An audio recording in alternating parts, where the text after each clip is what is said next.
Hello and welcome back to Cooking Haydens, and I'm Car Boot Chris, and today's video is going to be all about Amazon FBA, my very first month, and was it any good or not?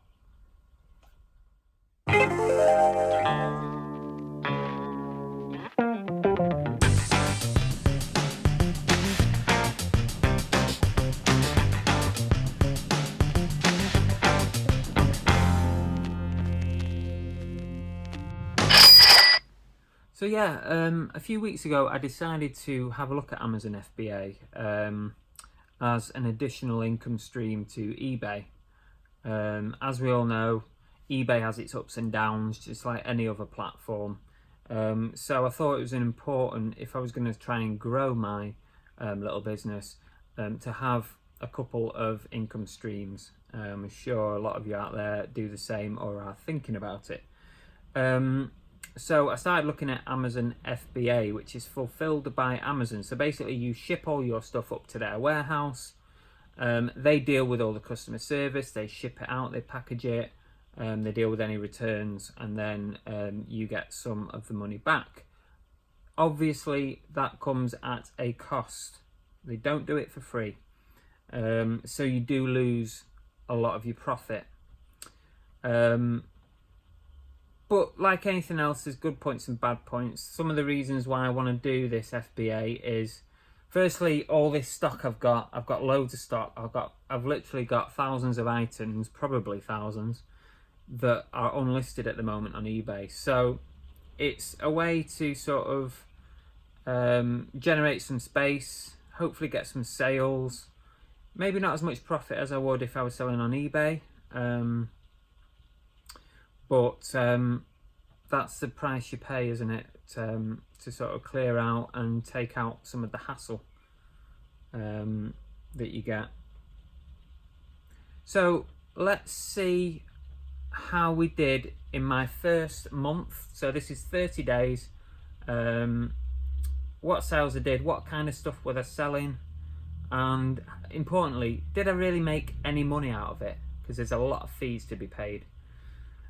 So for this, we're going to have to go to my office, aka the bedroom in the corner, and get on the computer, and we'll show you what we did in the last month.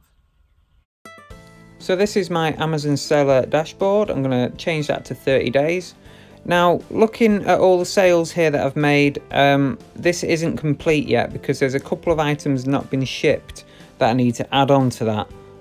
So I'll give you the full total after I've done this screen grab. So let's go into the UK sales.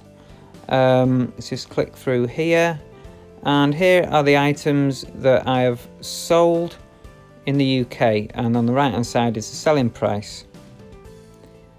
So if we go into the first one, this Exploding Kittens game, I managed to sell two of these really quickly at £19.99 each, and they cost £5. And the next one was this RSPCA book set, which sold for £15.50, cost me £2. This one is like a graphic novel, Crossed, cost me £1, sold for £12.99. Thundercats figure sold for £12 or £13.99. Only Fools and Horses dressing gown cost £5, sold for 20 quid.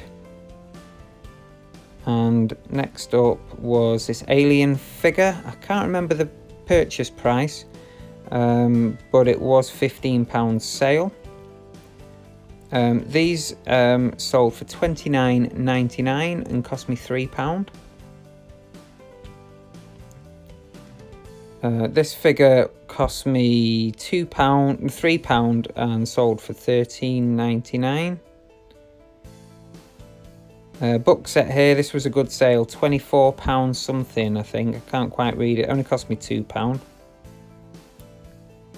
This sold for £15.99. It came as a bundle, so I can't really give you a price on it. It was probably £2 or £3. And this one cost me a couple of pounds, sold for just under £15. So let's go and take a look at the sales to Germany, and these are going to be in euros, obviously.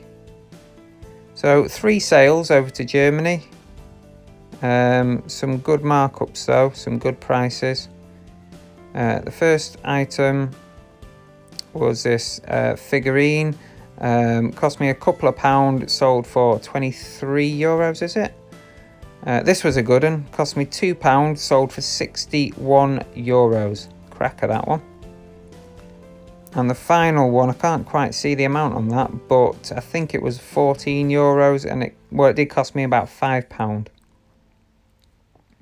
So let's just sort out the next one. We need to be looking at the French sales. So let's just change that to 30 days, and we'll go over to France. So £106, again in euros, of course. 6 sales in total.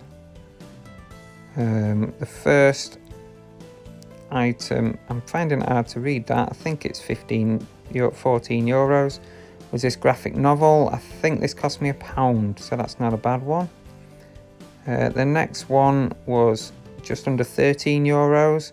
Hard to put a price on this. It was a bundle. Again, just under 14 euros this figure. It was from B&M. Cost me about £3. Not a bad sale here. I think it was 29 euros. Again, it was part of a bundle, this. And this sale was for 26 euros. It's the same figure, part of a bundle. And finally, this Back to the Future hoverboard, which sold for around 24 euros. So a lot of Back to the Future fans over in France, which is interesting. So over to Italy. No sales in Spain, the miserable gets. But yeah, just one sale to talk about here. Just for around 20 euros, I think. It was a bit hard for me to see. It only cost me a couple of pounds, so that was the one sale to Italy.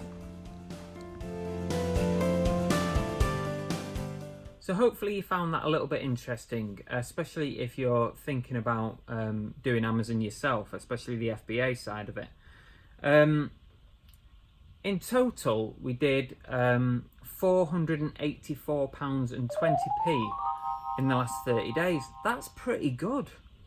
I think that's pretty good for my first month, with almost 100, just about 100 items listed on Amazon up at their warehouse.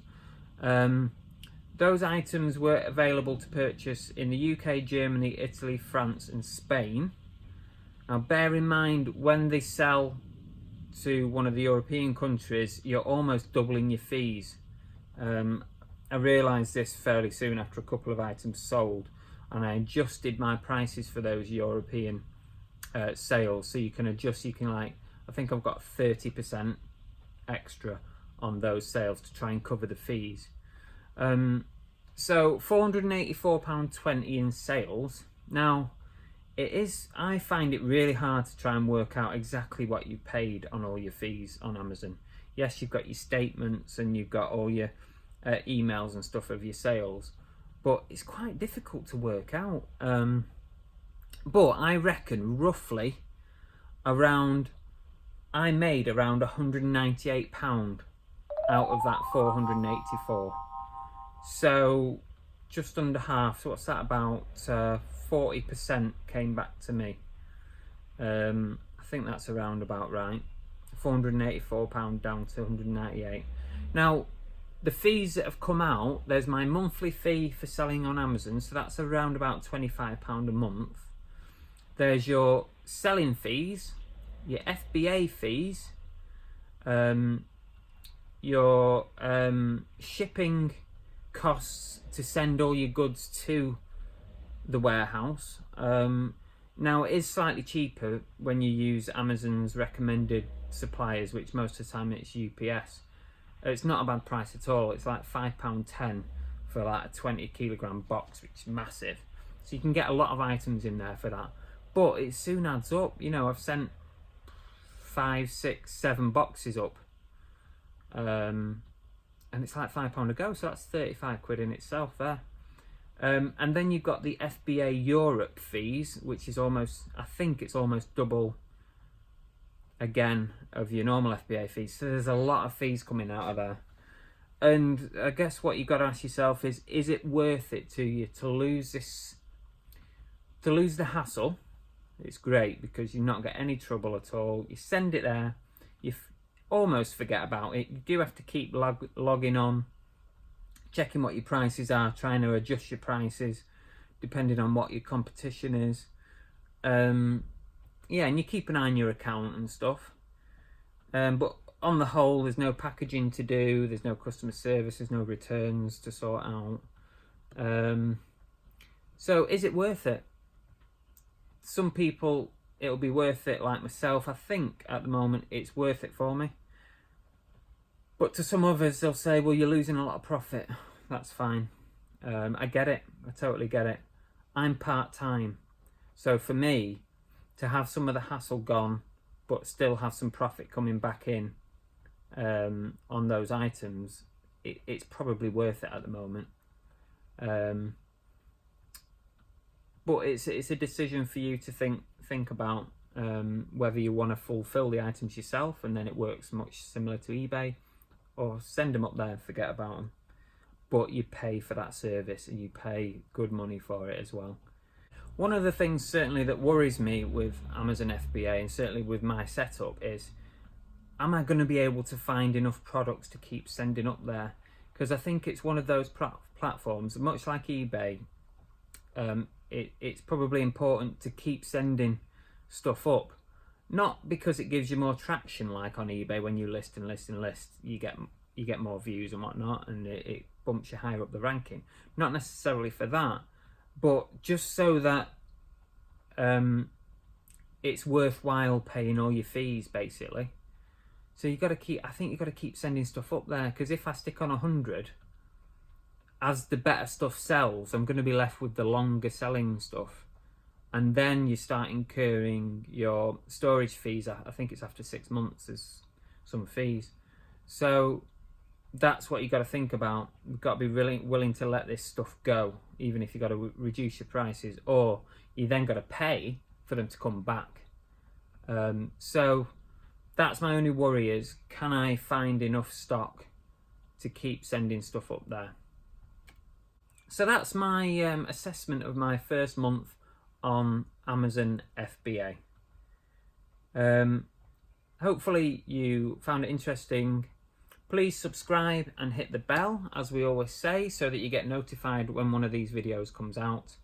Hopefully we'll go live again soon, me and Bargain Bell, or maybe with the Reseller lads. Have a look out for that group on YouTube. And that's it really. Thanks for tuning in as always. I'm on 2,700 subscribers as this video is released, so that's brilliant. Thank you very much, and we'll see you soon.